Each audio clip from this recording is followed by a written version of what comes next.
Ya estamos ahora con Natalia Incaminato, más conocida como la Inca, ¿no? Sí. La habrán visto en redes, también aquí en Maldita Suerte, es columnista del programa de Matías Colombati. Gracias por venir, buenas noches. No, gracias a Bienvenida. ustedes, gracias a su gran programa. Gracias. Ya famoso, Sí. ya tienen polémicas en su haber. Claro, sí, ya sí, está, sí. ya Ojo está. con esa silla porque Guarda, no sabes. sí, acá te hace decir cosas polémicas. Terminás en el feed de Sí, Milei. si mirás y Milei dice, claro, es mi sueño, porque me tiene bloqueada, así que No. yo quiero que me desbloquee el presidente. Bueno. Se lo pido desde esta pantalla. No te cuesta mucho decir igual algunas cosas polémicas, ¿no? ¿A mí? Sí. Sí, me cuesta un montón, ¿Ah, me sí? cuesta un montón. Sí. No, para nada. No me cuesta porque soy tuitera, pero bueno, también tengo otras. Estoy medio cansada de la polémica constante. Eso te iba a preguntar. Cuando Sí. se arma la polémica y quedas involucrada, ¿lo disfrutás o lo sufrís? No, lo que pasa es que a mí me suele pasar que estoy en polémicas por cosas que no quería que sean polémicas y que realmente no son polémicas. ¿Viste? Cuando de repente haces cosas que no tienen sentido y que incluso son las cosas que más pensaste, que tienen lecturas atrás, que tienen más que ver con mi plano académico, y de repente se arma una polémica y decís, che, pero dije muchas cosas mucho más polémicas. Claro. Esa suerte de azar me molesta un poco. Y además también me cansa un poco la polémica constante que ya se volvió como una suerte de normalidad. Ay, sí, es que, Comunicativa, claro, si no no hay hay discusión, no hay nada. No hay afuera, no hay afuera. Claro. Cuando empecé a ser tuitera, en 2012, no existía, o sea, éramos marginales, por eso éramos todos unos zarpados. Ahora están todos en la Casa Rosada. Entonces es... Y a vos te agarraron de punto durante un tiempo largo. Sí. ¿Ahora se relajaron o Ahora siguen? se relajaron, sí. Creo que el último hit es la CM de Cristina. ¿Sos la CM de Cristina? No soy la CM de Cristina, no soy la CM de Cristina. No tengo una relación orgánica con la política, a pesar de que ya está ahí absolutamente adentro, pero no, para nada. Pero sí, creo que más allá de mi caso, en general a las mujeres del peronismo las agarraron de punto porque es más fácil. No creo que... O sea, si agarran de punto a Lali Espósito, ¿por qué no nos va a pasar a Claro, nosotras que somos ¿qué unas queda? ratas pululando en internet? Natalia, vos escribiste un libro que se llama Peronismo para la Juventud. Hay una pregunta respecto de qué pasa con ese voto joven que en 2023 parece haberse inclinado masivamente por Milei. Ahora 2025 un poco cambió, pero sigue ahí un núcleo. ¿Qué pasa con el peronismo y la juventud? Que en su momento parecía que le podía hablar muy fluidamente y ahora se interrumpió esa comunicación. Sí, a mí me parece muy interesante esa discusión porque recuerdo que en un momento cuando Cristina en 2014 por ahí hacía una interpelación muy fuerte a la juventud, incluso había dentro del propio peronismo discusiones muy interesantes sobre eso, ¿no? Sobre el problema de pensar a la juventud como un sujeto, pero también era sintomático de que efectivamente había una interpelación muy fuerte y que ahora quedamos como los viejos de 30, que ya somos viejos en ese sentido, los ex jóvenes K, ¿no? Me parece que es bastante comprensible que el peronismo haya perdido eso en el sentido de que su experiencia de gobierno en los momentos, en el momento post-Macri, en donde vos podías hablarle a la juventud, fue una experiencia muy insatisfactoria. Entonces tenías fenómenos de algunos jóvenes que habían apoyado quizás en algún momento, en alguna partecita, a Cristina a Cristina o al Frente de Todos en una parte y después se fueron para otro lugar. Y después me parece que hay una construcción mucho más ideológica y más fuerte y más dura con respecto a lo que hizo la Libertad Avanza y la ultraderecha en general. Que no es un voto que yo vea como tan maleable o que de repente puede llegar a sentir muchas insatisfacciones si este gobierno no le va bien en sus propios términos y correrse a otro lado, sino que realmente me parece que hay una subjetivación política bastante intensa. Me parece que el peronismo le pasó eso, no tuvo una buena performance electoral. También es verdad que no hay una renovación a tono con determinadas transformaciones que fueron muy, pero muy rápidas. Digo, esto que le pasa al peronismo, si uno lo piensa en términos internacionales, también le pasa al Partido Demócrata, también, o sea, fíjense, Mamdani, obviamente que participó en las internas del Partido Demócrata, pero tiene otra lógica, una lógica mucho más pura y mucho más revulsiva, que es llamarse socialista en Estados Unidos. Entonces me parece que hay algo que tiene que ver con los partidos tradicionales también, ¿no? Amén de todos los problemas que el peronismo tiene, que lo sabemos, lo hemos repetido, que también obviamente hay una cuestión de las nuevas tecnologías, la relación del peronismo con las nuevas tecnologías, pero me parece que es un poco más profundo y que tiene que ver con una insatisfacción con el status quo, con democracias que se sienten no dando respuestas. Reitero, esto tiene dimensiones muy nacionales, pero hay otras que yo veo en otros países, entonces hay que sospechar que hay algo un poco más profundo, claro, que excede al peronismo, ¿no? Porque si fuese solo el peronismo, entonces quizás otros partidos no libertarios hubieran podido hacer algo con eso, y tampoco pudieron. Digo, el macrismo también termina totalmente cooptado y ganado por esta nueva fuerza, entonces es algo un poco más general que el peronismo. Pero me parece que es eso, que el peronismo quedó muy marcado con una generación y que la renovación siempre es una cuestión compleja. Digo, la derecha en Argentina se renueva con una ultraderecha internacionalista, con un partido que se inventó en Estados Unidos. No se inventó, no se renovó porque de repente todos decidieron y sabían para dónde iban y se renovaron. Entonces el peronismo en un punto puede decir que se quiere renovar, puede ampliar sus preguntas, que es muy deseable, puede afinar la cuestión de la representación que tiene que ver con la tan repetida escucha, pero en un punto hay cosas que vos no sabés por dónde va a venir.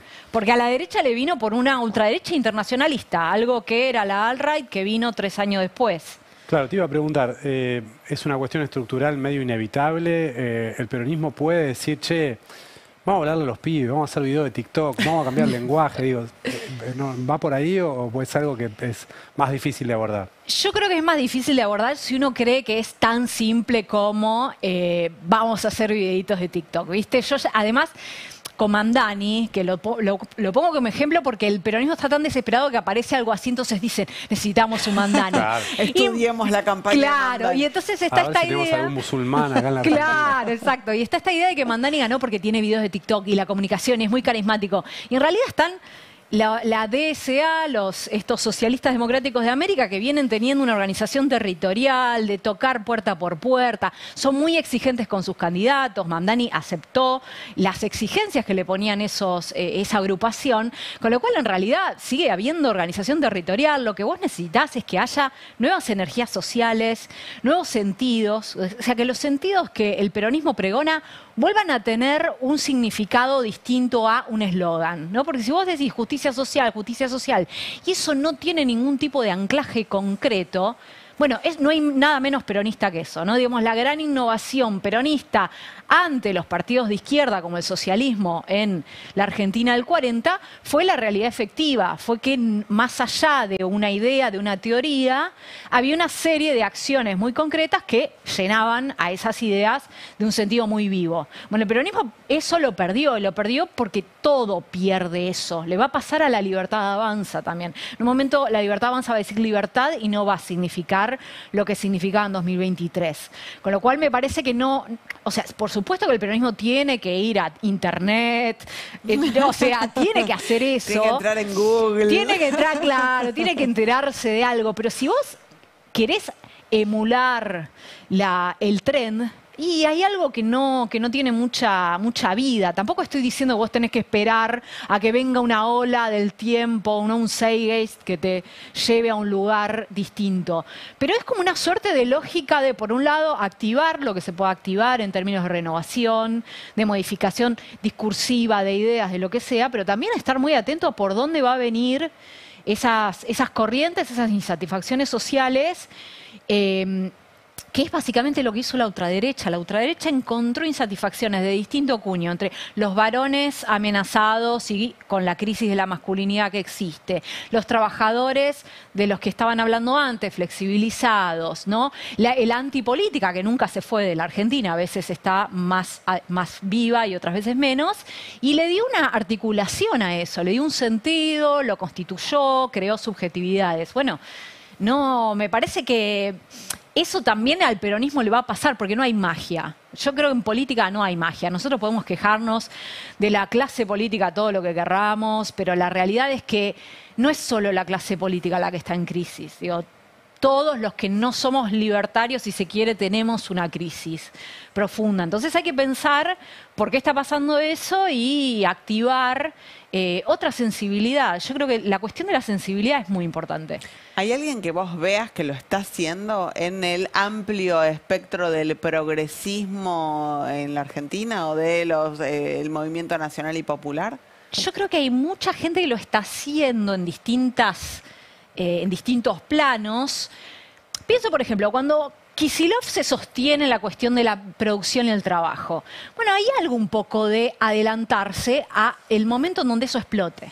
Porque ahora estamos en el momento, lo que pasa es que es una apuesta, porque puede ser que no, pero es lo que hizo Bordón, ¿era? En el menemismo. José Octavio Bordón. O sea, también era alguien que hablaba de esa agenda, parecía que hablaba en desierto, que predicaba en desiertos, y en un momento explota esta cuestión de la desocupación, entonces, miren este tipo, qué vanguardista, ¿no? Entonces ahí me parece que hay una cuestión que ahora no parece tan vanguardista o tan nuevo, pero que para mí hay una apuesta ahí interesante. Y después creo que Ofelia Fernández, Irai Hagman, ¿no? Patria Grande, creo que también tienen por esa cuestión medio Mamdani de cierto deseo transformador más que conservador, que lamentablemente cuando vos tenés una ultraderecha anarcocapitalista, que obviamente moderó un montón de cosas porque Rothbard está bastante guardado en el bolsillo, pero son realmente muy revulsivos y están todo el tiempo tratando de modificar el status quo para un lado que a nosotros nos parece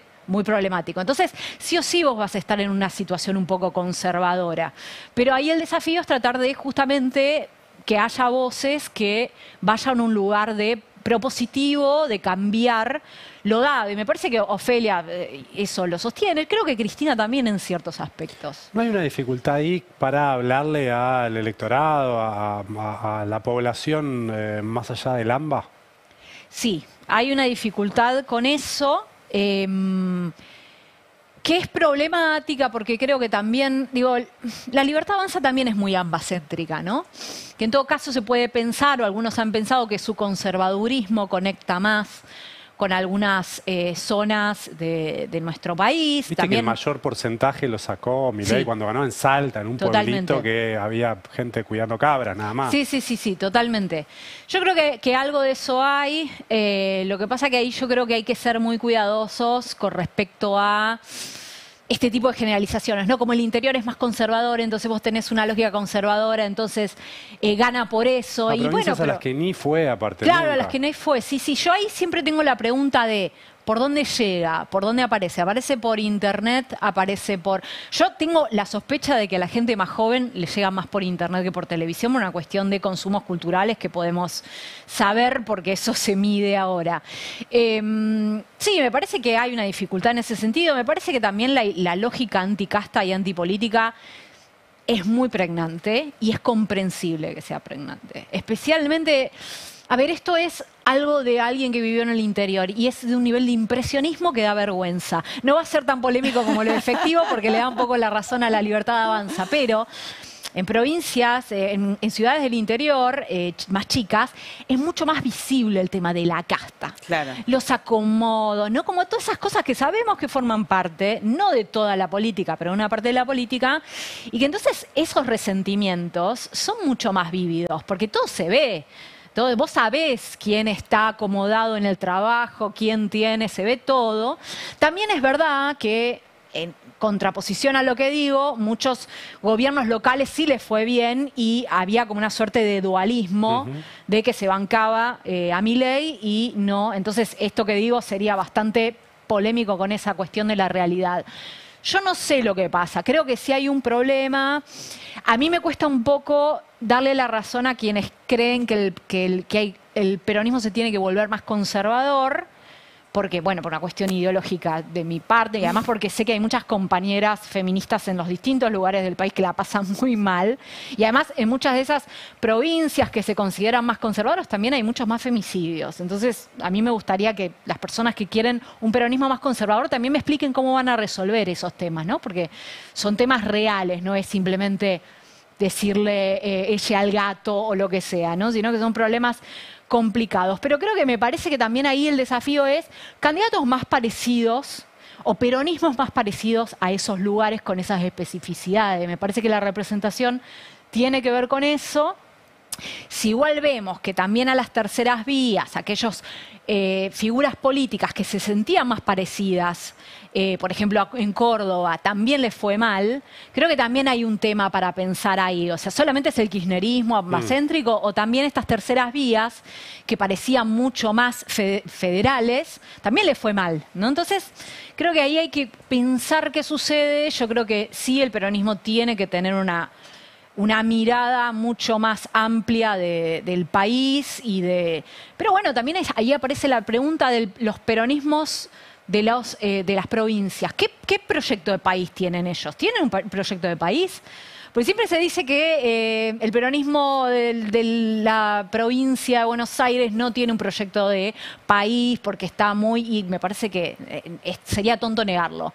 Pero los peronistas de algunas provincias... son provincialismo, ¿no? Bueno, entonces, claro, eso es un problema también, ¿no? Entonces, bueno, ahí... y ahora va a ser peor, porque la cuestión en el Congreso va a ser peor.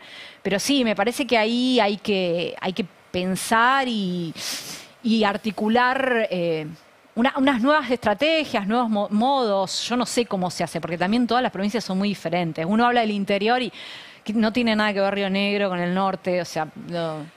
¿Cómo pensás que se puede resolver la discusión por la conducción del peronismo? Y el peronismo tiene distintos líderes, algunos y algunas con mayor peso específico que otros. ¿Cómo se resuelve? Yo te hubiese dicho, Nadie no, sabe, pero bueno. No, sí, yo creo que, a ver, ya estoy en un punto en el que creo que se resuelve cómo se resuelven estas cosas. A mí siempre me pareció que Kicillof quería ser el mercante de Cristina. Siempre me pareció que él hacía operaciones en ese sentido. Mercante fue alguien que nunca abjuró de Perón, pero siempre tuvo ahí como que no. No sé, me parece que también tiene que ver con... En el peronismo uno no puede quejarse de que alguien no se jubila, lo tenés que jubilar. ¿Cómo lo jubilás? Y bueno, representando mejor, siendo un mejor político. A mí me parece que está muy complicada esa discusión y me parece que no está todavía en el horizonte ese nuevo momento histórico o esas nuevas energías sociales que pueden justamente ser lo nuevo de verdad y no lo nuevo con esteroides, ¿no? Lo nuevo enunciado. Me parece que son dos cosas diferentes. Una cosa es tener el deseo de lo nuevo, otra cosa es que realmente emerjan corrientes ideológicas y sociales que te den lugar a lo nuevo, que es lo que pasó con la Libertad Avanza. Me parece que se va a resolver quizás con algunas, no sé, con algunos mecanismos institucionales. No me parece que sea como una... Creo que todo el mundo está pensando en eso ya. O sea, la cosa está tan compleja. Una interna. Sí, yo creo que sí. Yo creo que sí, no tengo idea. Yo ya no les pregunto. Yo les digo, bueno, ustedes hagan lo que quieran y el que gane después nos avisa. Claro. Pero bueno, sí, creo que cuando justamente hay tal crisis, bueno, una forma institucional de resolverlo me parece que es lo más fácil. Pero yo creo que eso no te resuelve la nueva forma que va a tener el peronismo. En los 80, la nueva forma que tuvo el peronismo tuvo mucho que ver con la oposición y con una sensibilidad epocal, ¿no? De, bueno, acá la violencia política ya no va más, ¿no? Una sensibilidad muy vinculada con lo que el alfonsinismo. Bueno, eso... ¿Cuál sería? Porque si uno ve la interna hoy, dice, yo ideológicamente no me doy cuenta cuál es la diferencia más allá de estrategias retóricas. E incluso yo antes podía hacer diferencias más fuertes porque Cristina hablaba de Estado eficiente y Axel no, y ahora Axel habla de Estado eficiente. Entonces, como que, ¿cuál es la diferencia ideológica? Los que nos vinculamos con la política de una forma más ideológica, nos quedamos con, bueno, esperamos lo que ustedes quieran hacer y después nos dicen. Claro. Pero sí, creo que hay algo institucional, pero que eso no resuelve cuál va a ser la nueva forma del peronismo, cuál va a ser su verdadera renovación. Natalie, muchísimas gracias por haber venido. Gracias a ustedes. Muchísimas gracias por venir. Vamos a conversar un poco más sobre qué es lo que está pasando, qué podemos esperar de este marco de acuerdo anunciado entre la Argentina y Estados Unidos. Estamos en comunicación con Ramiro Tosi, que es economista, es ex subsecretario de Financiamiento durante